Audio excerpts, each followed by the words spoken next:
नमस्कार, India news Madhya Pradesh Chhattisgarh देख रहे हैं आप और मैं हूं आपके साथ शुभेंदु सिंह। और अपनी इस खास पेशकश में आज हम बात करेंगे मैट्रिमोनियल साइट के जरिए धोखाधड़ी की उन घटनाओं को लेकर के। और इस मामले को लेकर इंडिया न्यूज की मुहिम लगातार चल रही है ताकि लोग फर्जी मैट्रिमोनियल साइट्स की धोखाधड़ी से बच सकें।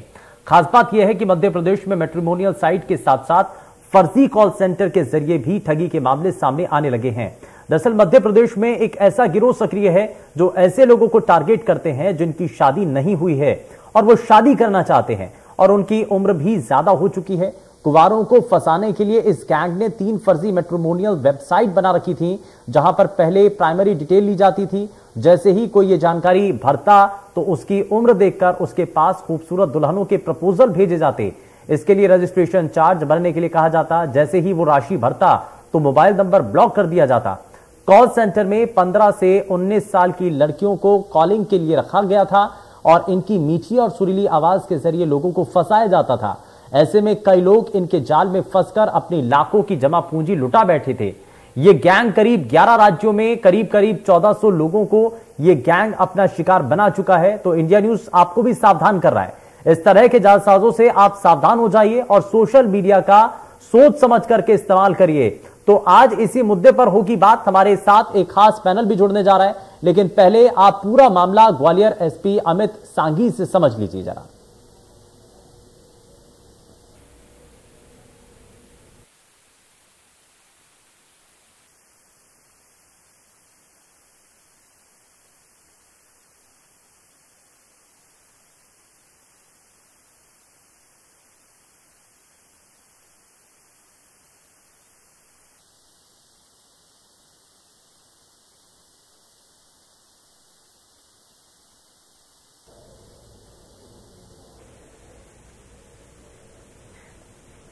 तो यहां पर लगातार हम आपको जानकारी दे रहे हैं और बता रहे हैं आपको कि कैसे मौजूदा वक्त में जो चीजें हैं वो नजर आ रही हैं और साइबर एक्सपर्ट्स के जरिए आप ये देख पाएंगे और समझ पाएंगे कि कैसे आज भी ये जो धोखाधड़ी का खेल है वो जारी है।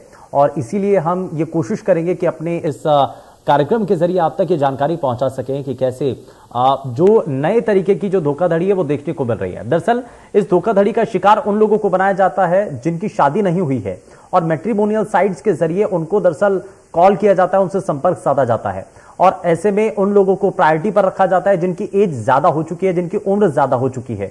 तो सबसे पहले उनका जो शुरुआती जो जानकारी है वो ली जाती है और उसके बाद उनको रजिस्ट्रेशन करने के लिए कुछ फीस भरने के लिए कहा जाता है। जब वो शख्स फीस भर देते हैं तो उसके बाद उनके सामने बड़ी स्थिति संकट भरी ऐसे सामने आती है कि जो जिस नंबर से उनका संपर्क हो रहा होता था वो नंबर बंद आ जाता है और इसमें ऑफलाइन माध्यम से कोई चर्चा नहीं होती है, कोई बातचीत नहीं होती है। तो सब कुछ जो होता है काम वो ऑनलाइन माध्यम से ही होता है और इसीलिए सबसे बड़ी विपदा या मुश्किल जो है वो आम लोगों के सामने यही आती है कि अब जाएं तो जाए कहां। और कई बार ऐसे में बहुत सारे लोग ऐसे भी होते हैं जो कि शिकायत नहीं करते हैं, अपनी पहचान छुपाए रखने के लिए, किसी को पता ना चले इस बात के, इस सामाजिक डर के चलते ही वो शिकायत तक नहीं करते हैं। क्राइम ब्रांच ने एक कार्रवाई करते हुए कुल 6 आरोपियों को गिरफ्तार किया है, जिनके द्वारा 3 विभिन्न वेबसाइटों के माध्यम से मैच दिलाने के लिए लोगों को ठगा जा रहा था। और उसमें इनकी कार्यप्रणाली यह रहती थी कि वे इनकी 3 वेबसाइट पर जैसे ही ग्राहक जाके रजिस्टर करता था, सर्वप्रथम इनको रजिस्ट्रेशन के 1000 के आसपास रुपए पे करने रहते थे और इसके बाद ये इंस्टाग्राम से, फेसबुक से या नेट पे जाके किसी लड़की का फोटोग्राफ डाउनलोड करके जैसी रिक्वायरमेंट और एज ग्राहक बताता था उस हिसाब से उसको भेज देते थे कि ये मैच आपके लिए मिला है। और उसके बाद ये जो 6 आरोपी हैं, इसमें 4 महिलाएं भी हैं, ये स्वयं अथवा इनके यहाँ कुछ इन लोगों को, कुछ लड़कियों को इन्होंने एम्प्लॉय में रखा हुआ था, वे बात करना चालू कर देती थी कि ये होने वाली वधू यही है जिसका फोटो भेजा है।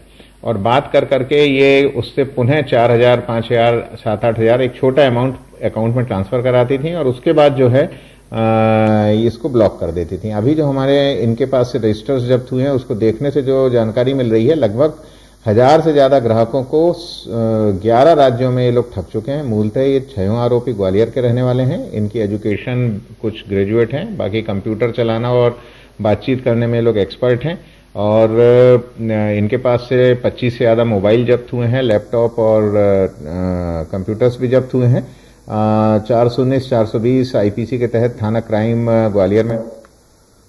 तो आप भी जरा सावधान हो जाएं। अगर आप भी मैट्रिमोनियल साइट के जरिए अपने वैवाहिक जीवन को आगे बढ़ाना चाहते हैं, आप भी शादी करने की सोच रहे हैं, तो जरा कुछ हद तक आपको सावधानी बरतनी चाहिए। जरा कैसे सभी चीजें होती हैं और कैसे ये चूना लगाया जा रहा है आम लोगों को, आप जरा इस सभी चीजों को समझ लेते हैं। खास पैनल हमारे साथ कार्यक्रम में जुड़ रहा है, जरा सबसे पहले आपको मिलवा देता हूं उनसे। एएसपी राजेश दंडोतिया हमारे साथ कार्यक्रम में जुड़ चुके हैं। राजेश जी, बहुत स्वागत है आपका कार्यक्रम में सर। साइबर एक्सपर्ट मोनाली गुहा हमारे साथ कार्यक्रम में जुड़ चुके हैं। मोनाली, बहुत स्वागत है। और समाज सेवी नेहा भगत हमारे साथ कार्यक्रम में जुड़ चुके हैं। नेहा, बहुत स्वागत है आपका कार्यक्रम में। लेकिन शुरुआत में राजेश जी आपसे करना चाह रहा हूं, ये मौजूदा वक्त में जो मैट्रिमोनियल साइट्स के जरिए जो नई धोखाधड़ी का सिलसिला शुरू हुआ है, आप पहले मोबाइल फोन के जरिए बैंकिंग डिटेल को लेकर के बड़े शिकायतें सामने आती थी, लेकिन अब ये मैट्रिमोनियल साइट्स का ये मामला है क्या, और अभी तक कितनी शिकायतें इसमें आपके पास तक आ चुकी हैं?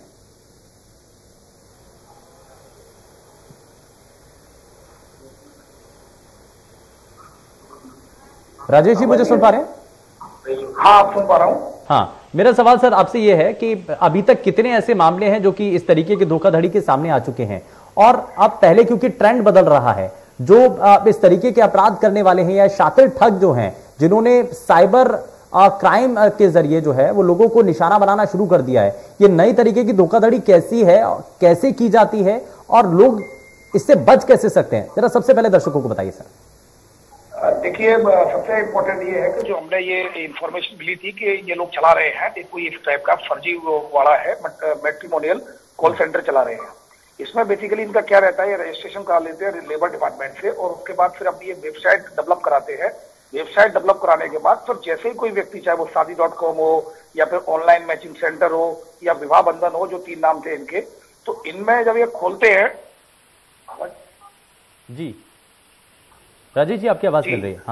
हाँ जी, उसके बाद ये लोग क्या करते हैं कि जैसे ही किसी ने वेबसाइट खोली तो वो उसका रजिस्ट्रेशन फ्री रहता है। हाँ। फिर जैसे ही वो बोलते हैं कि हमारे लिए ये मैचिंग चाहिए, तो फिर वो मैच बताने के लिए बोलते हैं कि आपको अगली फर्दर डिटेल मिलेगी, आपको हमारा रजिस्ट्रेशन फीस भरनी पड़ेगी। ठीक है। तो जब वो फीस भरते हैं, फीस भरने के बाद फिर वो क्या करते हैं कि अगर सपोज करो जैसे अनिल शर्मा के लिए कोई शर्मा लड़की ढूंढनी है, ठीक है, तो गूगल से या इंस्टाग्राम से या फिर फेसबुक से, सोशल मीडिया से कुछ फोटो उठाते हैं। हाँ। और उस फोटो को कविता शर्मा के नाम से कर देंगे, अगर शर्मा है तो कविता जैन कर देंगे, अगर जैन मैचिंग है तो एक ही लड़की का फोटो अलग अलग व्यक्तियों को देकर और अलग अलग नाम से वो उसको सेंड करते हैं।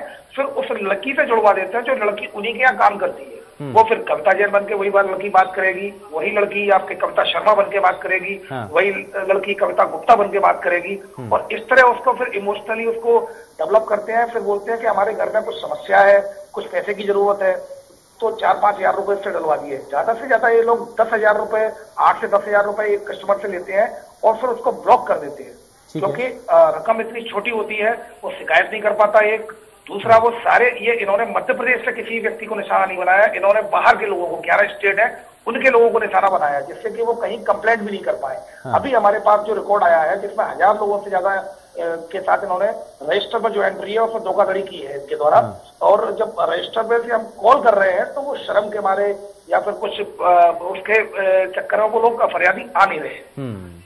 ठीक है, वो ये सामाजिक डर जो है और जो दबाव रहता है उसको लेकर के बहुत सारी जो लोग हैं वो कंप्लेंट तक दर्ज नहीं कराते हैं। लेकिन इसमें मैं जरा जल्दी से एक रिएक्शन ले लेता हूँ, मोनाली जी को जोड़ लेता हूँ। मोनाली गुहा हमारे साथ कार्यक्रम में। मोनाली जी, मैं जरा जल्दी से एक चीज समझ रहा हूँ कि ये जो नए तरीके का साइबर अटैक कह लीजिए या फिर कह लीजिए कि कुछ ऐसे लोग हैं जो लोगों को शिकार बना रहे हैं, ठगी कर रहे हैं उनसे, अब इनसे बचा कैसे जाए? ये जो नए तरीके की चीजें हैं, क्योंकि इसमें बड़ा सवाल तो ये उठ रहा है कि मैट्रिमोनियल साइट कहीं तो रजिस्टर्ड होती होंगी ना, कहीं से तो अप्रूवल लिया जाता होगा। तो सबसे पहले अगर कोई शख्स अगर मैट्रिमोनियल साइट पर जाता भी है, अगर आधिकारिक वो साइट है, तो कैसे पता लगाया जाए? जी, इसके बहुत सारे तरीके हैं और सारे तरीके मैं आज आपको बताने की कोशिश करूंगी। सबसे पहला ये है कि अगर किसी कंपनी की वेरिफिकेशन अगर अपने को करनी है तो MCA 21 एक ऑनलाइन सर्विस है मिनिस्ट्री ऑफ कॉर्पोरेट अफेयर्स की तरफ से। इस पे आप जाकर कंपनी रजिस्ट्रेशन चेक कर सकते हैं। आप ये चेक कर सकते हैं कि वो कंपनी रजिस्टर्ड है या नहीं। अगर रजिस्टर्ड है तो आपको उसमें कंपनी के डायरेक्टर्स की इन्फॉर्मेशन मिल जाती है, ऑफिस कहाँ लोकेटेड है और भी बहुत सारी जानकारी आपको वहां से मिल जाती है। दूसरा ये है कि अगर हमें वेबसाइट पता करनी हो कि जो वेबसाइट है वो रियल है या नहीं है, तो उसको भी चेक करने के कुछ तरीके हैं, ओपन सोर्स अपने पास सॉल्यूशंस होते हैं, जैसे हु इज डोमेन और हु इज वेबसाइट। इस पर जाकर आप अगर वेबसाइट को अगर एंटर करते हैं तो उस वेबसाइट के बारे में आपको जानकारी मिल जाती है कि इसको कब बनाया गया और ये कब तक ये एक्टिवेटेड रहेगी, और भी बहुत कुछ इसमें बेसिक डिटेल मिलती है, लेकिन इसमें कुछ कुछ टेक्निकल डिटेल्स भी रहती है। तो इससे आप एटलीस्ट ये लगा सकते हैं अंदाजा कि अगर कोई वेबसाइट कह रही है कि हम 10 साल से ये बिजनेस कर रहे हैं, लेकिन उनकी वेबसाइट आपको दिख रही है कि अभी अभी बनी है, तो यहाँ से थोड़ा सा सस्पिशन क्रिएट होता है। इसके अलावा अगर जिस व्यक्ति का मैच आपके लिए दिया गया है, आप कोशिश करें कि आप ऐसी किसी साइट पर जाएं जो आपको कंफर्म लग रही हो। जैसे कि आप कोशिश करें कि नॉर्मल सर्च करने से अच्छा, अगर आपको किसी ऑर्गेनाइजेशन में रजिस्टर करना है तो ऑफिशियल वेबसाइट कीवर्ड गूगल पर लिखना जरूर आप टाइप करें, उसके बाद ही आप आगे जाएं। इसके अलावा अगर किसी व्यक्ति की पहचान आपको आइडेंटिफाई करनी हो तो आप एक ये काम कर सकते हैं कि व्यक्ति की अगर थोड़ी बहुत जानकारी आपके पास हो तो electoralsearch.in इस साइट का आप इसमें हेल्प ले सकते हैं, जिसमें व्यक्ति की जानकारी डालकर आप उसकी वेरिफिकेशन कर सकते हैं कि व्यक्ति रियल है या नहीं है। या आप उनकी, अगर चूंकि अब शादी का मामला है तो आप उनसे वोटर आईडी का एटलीस्ट उनसे रजिस्ट्रेशन नंबर जरूर पूछें। इसमें मैट्रिमोनियल साइट्स पर जो लोग अपनी आइडेंटिटी बताते हैं, क्या उनके बारे में भी इस जो आप साइट बता रही हैं इस पर कोई जानकारी मिल सकती है क्या यहाँ पर, या हर किसी शख्स की मिल जाती है? हाँ जी, इलेक्टोरल सर्च पे आपको हर स्टेट पे जो भी इलेक्टोरल रोल में रजिस्टर्ड है उनकी जानकारी मिल जाती है। तो वो जो नाम और वो जो अपना डेट ऑफ बर्थ और बाकी जानकारी बता रहे हैं वो एज इट इज वहां पर है या नहीं है, ये क्रॉस वेरीफाई करने का बहुत अच्छा तरीका है। तो इन छोटी छोटी चीजों का ध्यान रखें। बाकी इसके अलावा चूंकि शादी की जहां पर बात आ रही है तो बहुत सी ऐसी साइट्स हैं जो खुद यूजर्स का केवाईसी करते हैं। तो अगर जो लोग चाहते भी हैं कि ऑनलाइन वो जाकर अपने लिए रिश्ते खोजें तो उनको कोशिश ये करनी चाहिए कि ऐसी प्लेटफॉर्म्स की वो मदद लें जो यूजर का केवाईसी करते हो। ऐसे प्लेटफॉर्म्स यूजुअली लोगों के सोशल मीडिया साइट को भी वहां पर शो करते हैं ताकि लोग जाकर वेरीफाई कर पाएं। इसके अलावा एक और बहुत आसान तरीका है गूगल इमेजेस का। आपके पास जिन लोगों की फोटोज आती हैं उनको आप गूगल इमेजेस पर जाकर सर्च करें, जिससे कि आपको ये पता चलेगा कि ये व्यक्ति किस किस नाम से इंटरनेट पर अवेलेबल है, ताकि आपको पता चल पाए कि यदि किसी और व्यक्ति की फोटो आपको भेजी गई है, नाम बदल कर भी भेजी गई है, तो कुछ सवाल होता है, इसलिए आपको छानबीन तो जरूर करनी चाहिए। हम जब दुकान पर भी जाते हैं, कोई किसी भी चीज की खरीदारी भी करते हैं या कोई चीज चुनते भी हैं अपनी जिंदगी के लिए, तो आप 10 तरीके की चीजें वहां पर ऑप्शन के तौर पर भी देखते हैं। लेकिन आप अगर ऑनलाइन, और इसीलिए मैं यहां पर नेहा भगत जी को भी जोड़ रहा हूं। नेहा जी, मैं आपसे ये समझना चाह रहा हूं कि पहले तक बातचीत जो है वो ऑनलाइन होती थी, पैसों का ट्रांजैक्शन ऑनलाइन होने लगा, लेकिन अब शादियों को लेकर के जब ऑनलाइन जो चीजें हैं तो ये बड़ी विकट और बड़ी मुश्किल भरी उन लोगों के लिए भी आ चुकी है जिनकी एज ज्यादा हो चुकी है। अब ऐसे में उनके सामने अगर कोई अच्छा रिश्ता आता है तो वो रोक नहीं पाते हैं। उनको लगता है कि चलिए ये रिश्ता तो कम से कम मिल रहा है, तो वो बिना कुछ सोचे समझे आगे प्रोसीड करते चले जाते हैं। यहीं से ठगी की शुरुआत हो जाती है। जी सर, पहली चीज मैं ये बोलना चाहूंगी कि हर किसी को अपने मोबाइल पे ट्रू कॉलर को ऐप को डाउनलोड करना चाहिए, ताकि अगर आपको कॉल भी आता है तो आपको पता चल जाए कि आप किससे बात कर रहे हैं। जिस भी लड़की से बात कर रहे हैं उनको बोलिए कि आप वीडियो कॉल पे आइए, क्योंकि मैं जितना सुन रही हूँ मामला उसमें यही समझ में आ रहा है कि फोटो दिखाई जाती है और फोन पे बात कराई जाती है। अगर आप वीडियो कॉल पे रहेंगे तो सामने वाले की लोकेशन पता कर सकते हैं, बंदी वही है या नहीं है, या तो फोटो आपको जो दिखाई जा रही है वो कुछ और है और जिससे बात कर रहे हैं वो कुछ और। ठीक है, ट्रू कॉलर से आप नंबर पता कर लेंगे कि एग्जैक्ट सही है। दूसरी चीज, आप वीडियो कॉल के थ्रू भी पता कर सकते हैं कि आप सही इंसान से बात कर रहे हैं। तीसरी चीज, आपको घर में जरूर बताना चाहिए कि आप किससे बात कर रहे हैं, या अगर आपने किसी को पैसे के लिए आपको सामने से डिमांड आती है तो आपको घर में बताना चाहिए। और अगर आप इस फ्रॉड में फंस जाते हैं तो तुरंत आपको पुलिस स्टेशन जाके उनकी कंप्लेन करना चाहिए, क्योंकि आपके पास नंबर होगा। ठीक है, अब यहाँ जनरली क्या होता है कि लोग बताते ही नहीं है घर में कि हम किसी से बात कर रहे हैं।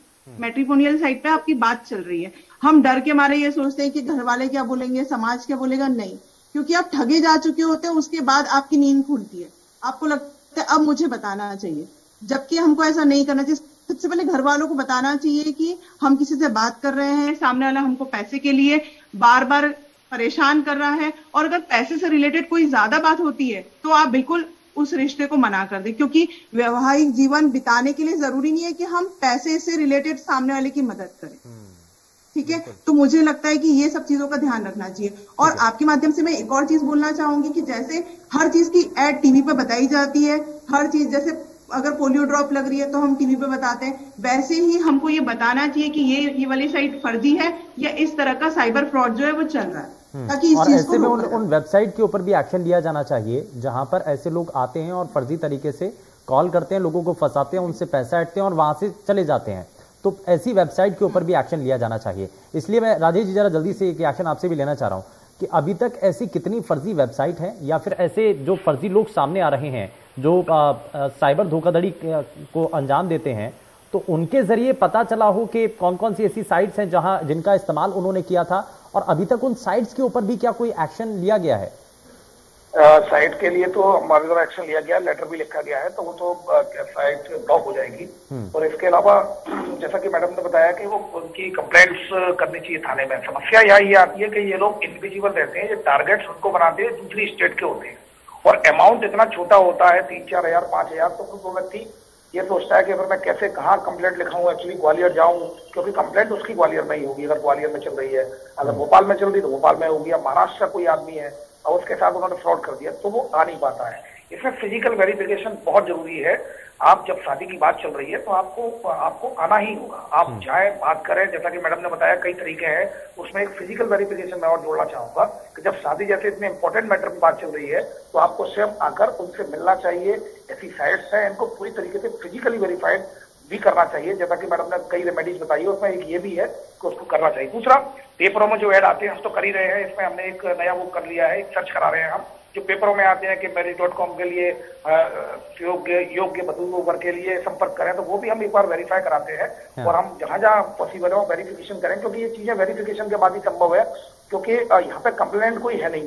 कंप्लेंट जब आपके पास आएगा नहीं तो फिर आपको इन्फॉर्मेशन कैसे मिलेगी कोई चीज फर्जी है या नहीं, तो उसको वेरीफाइड किया जा सकता है फिजिकली। तो वो लोग हम लोग कर रहे हैं, हमने एक ड्राइव चलाई है कि जहां जहां जो पेपरों में ऐड आते हैं सबको हम फिजिकली वेरीफाई करेंगे।